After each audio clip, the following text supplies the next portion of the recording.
Christian Selmoni, Style and Heritage Director of Vacheron Constantin. So first of all, what is a Style and Heritage Director? So, I think that globally speaking, there is no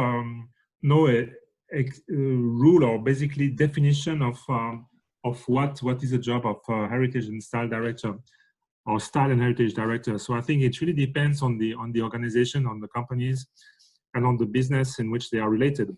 So in this context, I think I can talk about what are my duties as a style and heritage director at Vacheron Constantin, because on this I can explain quite easily, if I may say. So I think that this job is this job is a kind of evolution of a long story, which started some 30 years ago when I joined the company. And I joined the company in the early 90s. And I've been working most of my career in the field of product, meaning product development, product concept creation, etc. So I have from my boss perspective, I have quite a large experience about Vacheron Constantin watches, which I suppose is true. And in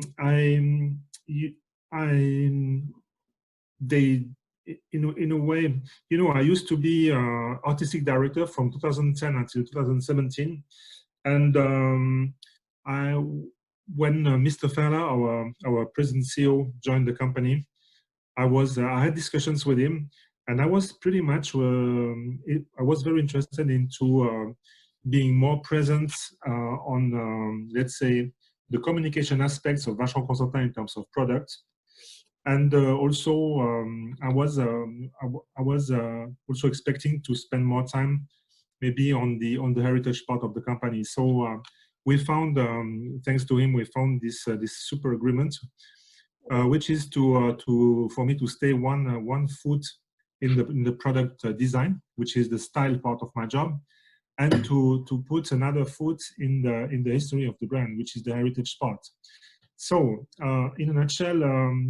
When I took over the heritage department in September 2017, I thought, in a maybe particularly arrogant way, I thought I had a quite good knowledge about Vacheron Constantin heritage in terms of products. And believe me, the day I started to meet collectors, and they were talking to me about some references from the 30s. That we did in 8 examples or 5 examples in white gold and 3 in yellow gold and 15 in I was just like, my gosh, where am I? Where did I land? And so I started to be immersed in the field of vintage. And it's funny because I thought that this job, this kind of duality between style and heritage. I was saying to myself, will you really appreciate the heritage part of this job, because this is more linked with the past, and of course you can tell stories from the past, but is it really so thrilling as thinking about new products and developing new products? The answer is definitely yes, and I have to say I have a great pleasure to work in this field. So I had to work hard into better knowing the history of Vacheron Constantin through vintage, which now I think I have a better vision. I'm still learning a lot, and the good thing is that I could pretty good combine or merge these two activities into one, which is really to support the creativity, the creation of new products, thanks to the support of heritage. And so this is great because, for example, I'm working these days on a certain type of complications, and I'm doing researches in the past about these complications, and I'm looking for what we have done in the past, but not only in terms of aesthetics, but also in terms of technicality. So I'm talking with our expert watchmaker, and it's great because you find super good ideas, and you see that watchmaker had fantastic solutions already in some 100 years ago from now. So it's a very enriching work, and it gave me the occasion to meet fantastic clients. I'm sure you can understand, because there are some collectors who are fascinating people. They have a lot of passion for very diverse things, and it's also very much nourishing me in terms of general culture as well. So I made a very long answer to your question, so I'm sorry for that. No. That's interesting. You made quite an introduction. Of course, your speech leads us to the Les Cabinotiers collection, because merging techniques and design and history, that is the diamond. We say in Italian, punta di diamante I see what you mean. Yes. Punta di diamante. Okay, very nice, great expression. Okay, so yes, so do you want me to talk about Les Cabinotiers? I would like to know how you start. Because as you mentioned you had such a role in the developing of I saw the question. I saw the question you had about. So it's true that I've been very much active in Les Cabinotiers in the sense that I have been driving in the 2000s. Excuse me, Christian. I don't want to interrupt you, but could you lower the camera so we can see all of your face? So, okay. Is it okay like that? Better. Thank you. Okay. Thank you.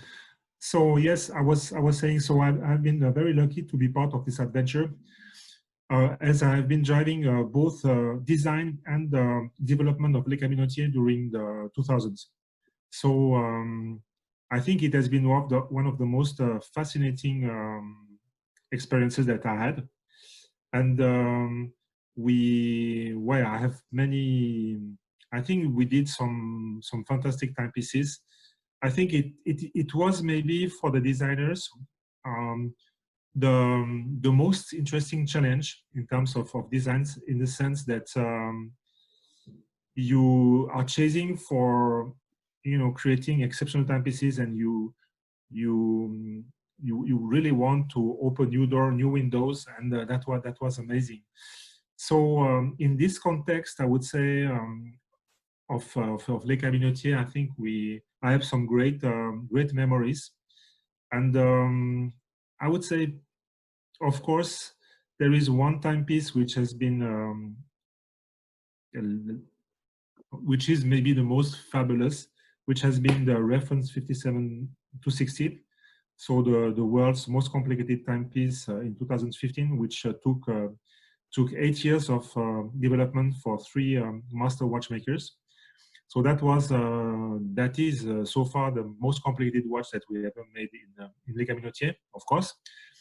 And closer from us, I would like to, for me, the last development in which I have been associated is maybe my best memory. So it was the Celestia from 2017.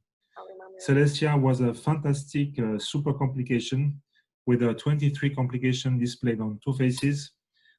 And it was really a work of a fabulous work, because we were working in a team, and this team was formed by the designer, myself, the master watchmaker, who is engineer as well, who has developed the movement, the technical department, and we were doing every Tuesday morning a 2 hours meeting in order to check how was going the project. And when you deal with such complicated watches, the biggest problem is not maybe the technicality, but the biggest problem or the biggest challenge that you have to face is to make everyone follow the same path and work in harmony. So because there is so much difficulties and so much tension sometimes, that we have decided to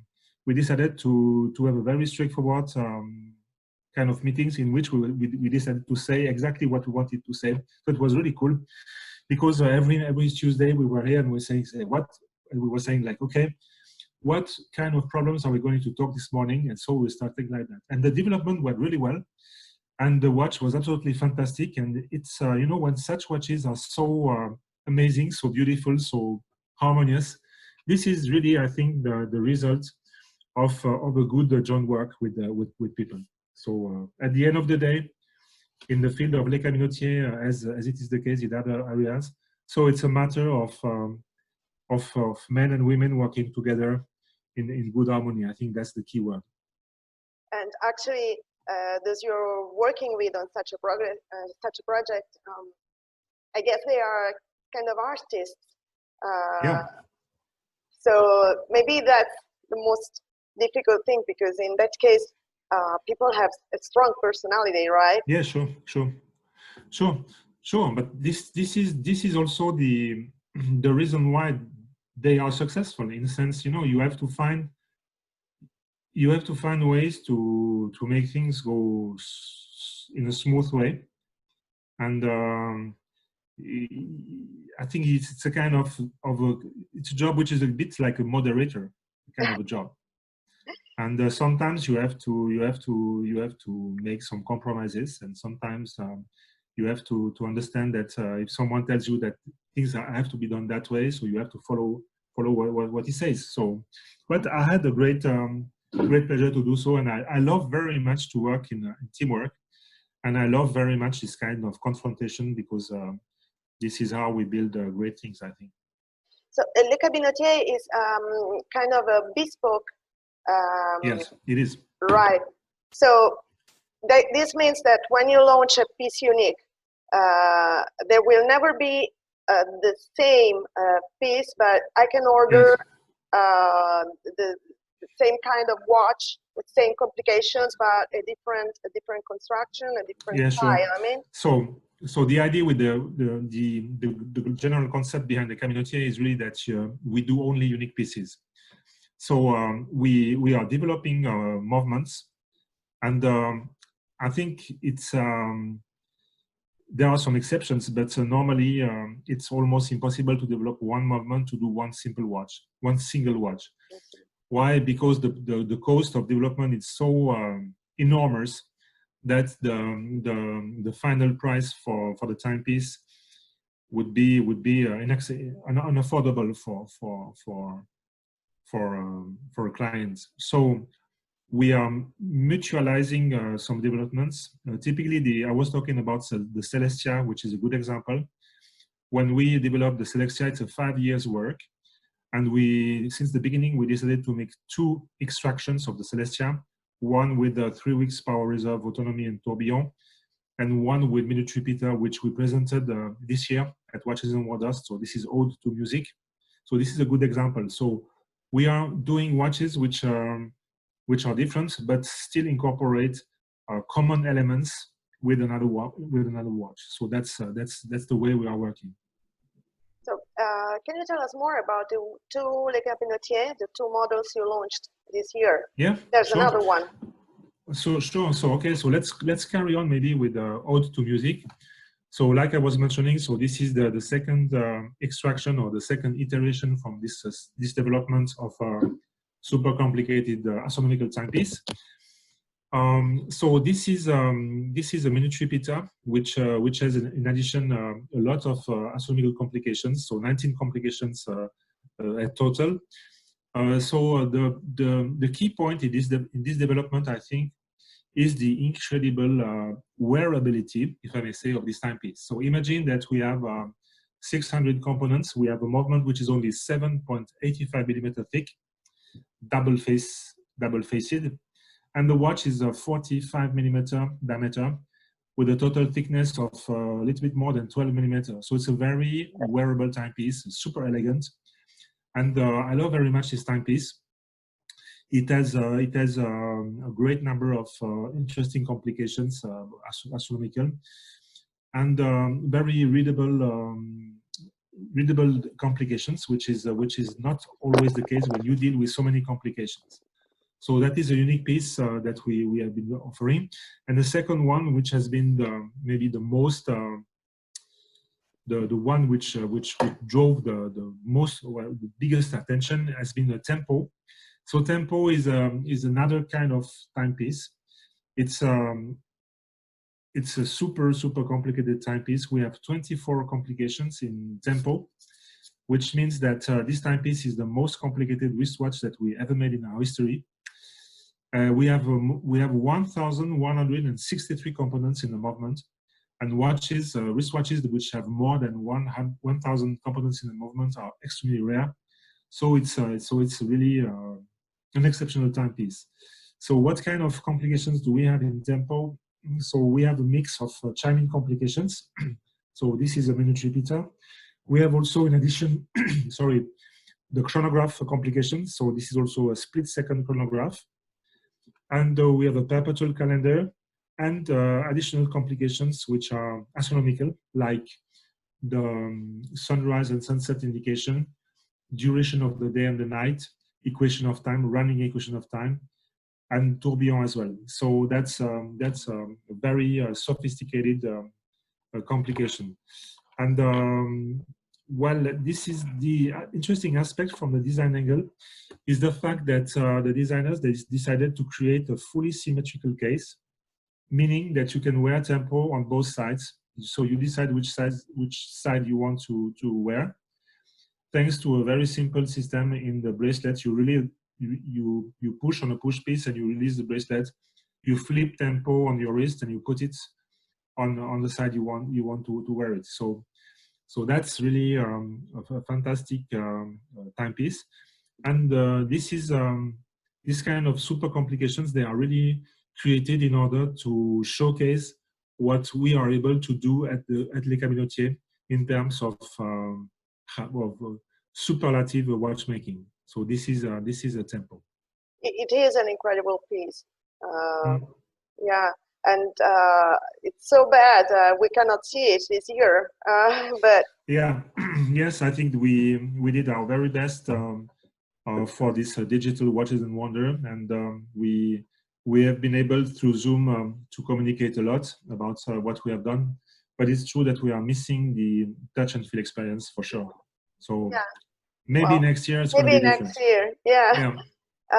So I know that you recorded the sound of the two watches at the Abbey Road Studios in London. So do you do it for every chiming watch you produce, or just for these important pieces, or for your archive, or what?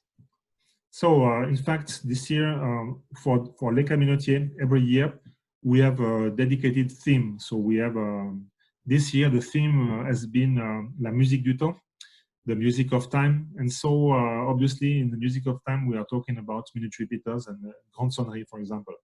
So we decided to make recordings, sound recordings of all the watches from the music of time, the musique du temps, and to provide to do these recordings at Abbey Road Studio, and to offer these sound prints to the client who are acquiring the watches.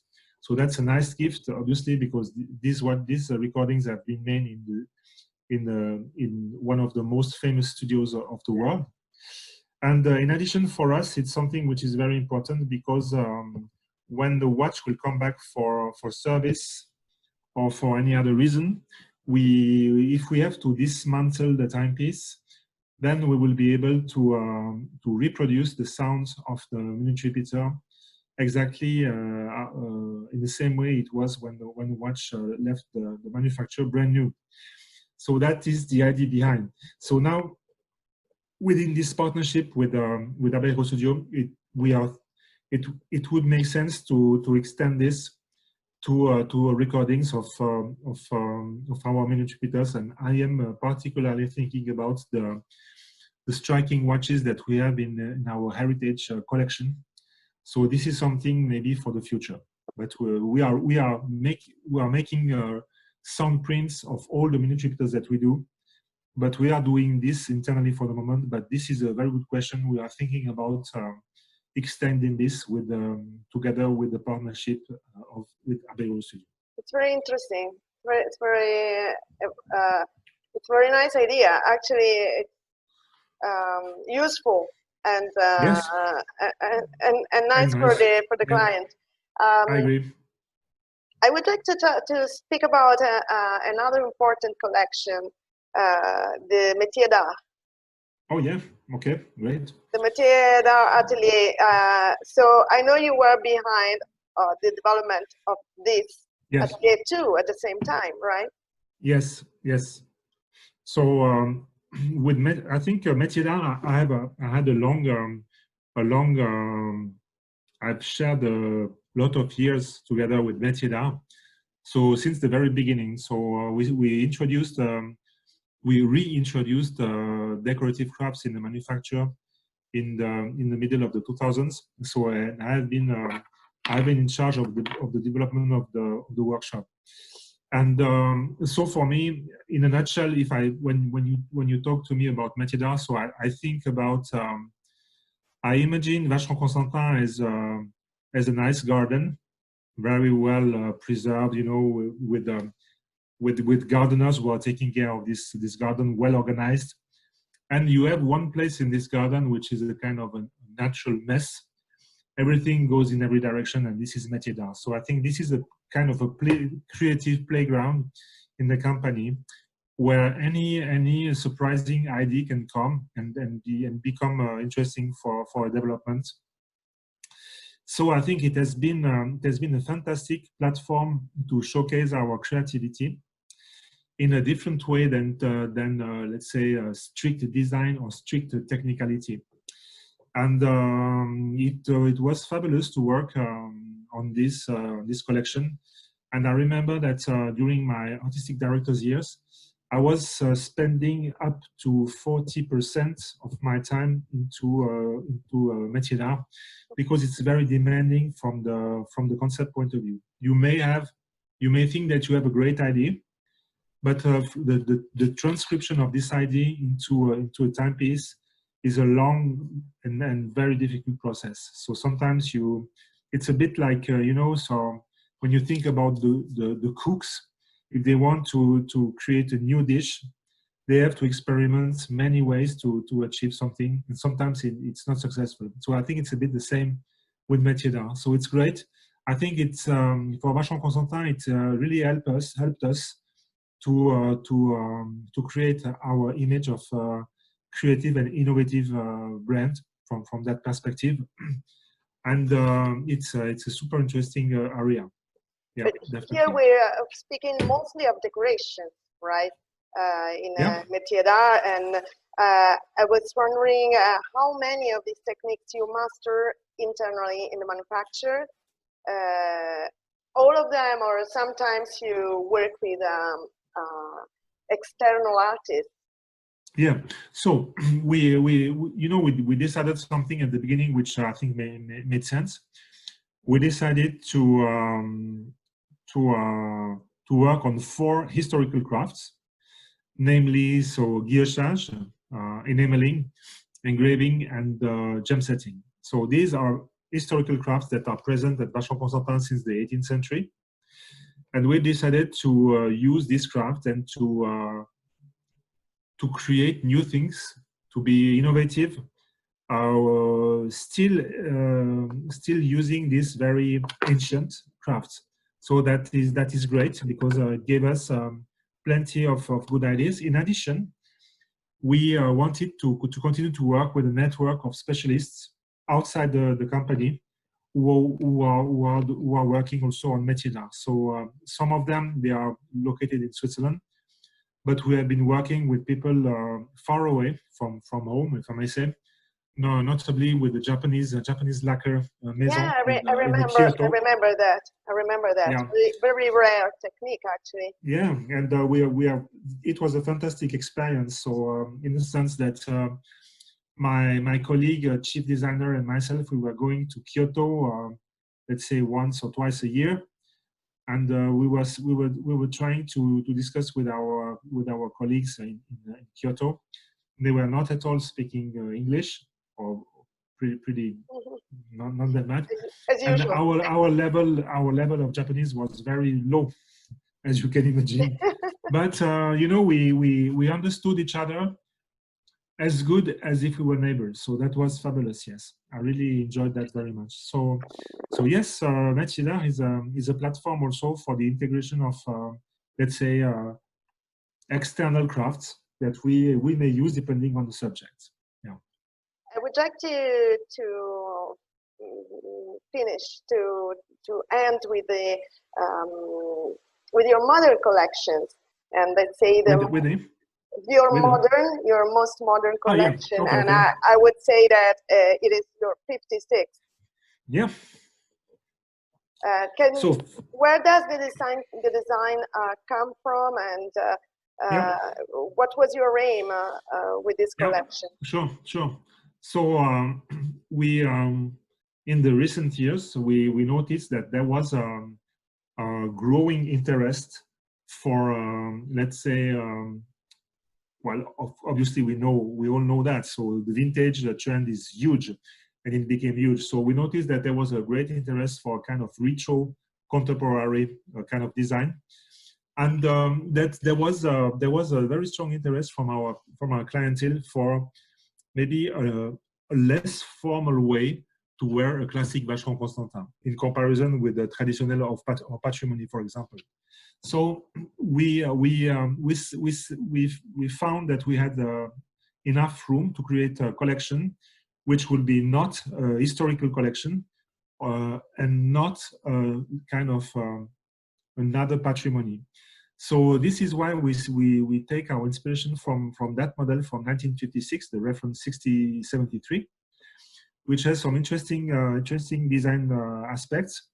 It's not a re-edition of this model; it's a totally new collection, and our aim was really to create a retro contemporary collection. We wanted also to use stile, not because we wanted to reach a different level of price, but because there is a high demand for stile in fine watchmaking, because I think we are living in a world in which we love to wear our watches every day, and we love to have some robust material, maybe less delicate than the platinum of gold, and it's also a matter of trend. So we decided to go for 56 with this vision of creating a retro contemporary timepiece. Let's say a cool way to wear a Vacheron Constantin timepiece. Well, I have a good definition myself of 56. If you want, I give it to you. Yeah. So for me, 56 is for me the ideal Vacheron Constantin for the weekend, because this is really the Vacheron Constantin you wear with a jacket and jeans. So you have on one side it's not that formal, but and it's more relaxed, but it's still elegant and classy. So this is really the aim of 56. I must say that with this model, you changed a little the image of Vacheron Constantin without. I think so. Yeah. I think so. Totally. And I think also, yeah, this year we launched two models in rose gold with sepia brown dial. So the brown dial of the dial is the result of a great work between the designers and the dial maker to obtain not just one brown dial, but something very different, very warm, vibrant, rich kind of brown. And the other day I was during the digital watches models, I was wearing that timepiece on my wrist, and I was really saying, wow, this is really a very cool Vacheron Constantin timepiece to wear. So definitely this is the way the collection was thought, and this is why it's so successful. And I think finally on 56 we don't have to forget that the design of the timepiece, especially I would say the graphic of the dial, is a great success. It's very chic, it's very elegant, and it's a fantastic platform for developments. I must say that nowadays your catalog is quite wide. You have a good number of collections. So how would you describe the style of Vacheron Constantin in its complexity? Yes, sure. So again, we have to come back to heritage. So it's interesting to see that Vacheron Constantin, since its inception, has been always active in the finest watchmaking, however, with a lot of diversity. So since the beginning, we are doing ladies' watches. We are doing striking watches for ladies since the first half of the 19th century. So complicated for ladies, complicated watches for men, dress watches, then professional watches as well, sports watches, métier d'art, jewelry, well, a bit of everything.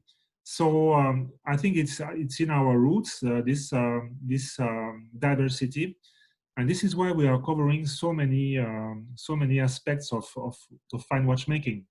It's because this is the way we are, and that's why we are working in these areas. And I think the great it was great for me when I was and still great for me these days when you speak about the style of Vacheron Constantin. So I think that this is something that you have to incorporate in every timepiece that we do, no matter this is a sports watch or ladies watch or bespoke watch or any kind of watch. And I think this is a great strength of Vacheron Constantin to be able to incorporate such style elements into such a diversity in terms of styles. Well, thank you very much for your time. Thank you so much. It's been a pleasure talking to you about your work because we can really feel the passion you put in your job. Thank you so much. It's very kind of you. Thank you so much for that. Okay. Have a wonderful day and a very nice weekend. You too. Okay. Thanks a lot. Thanks a lot. Goodbye. Bye-bye.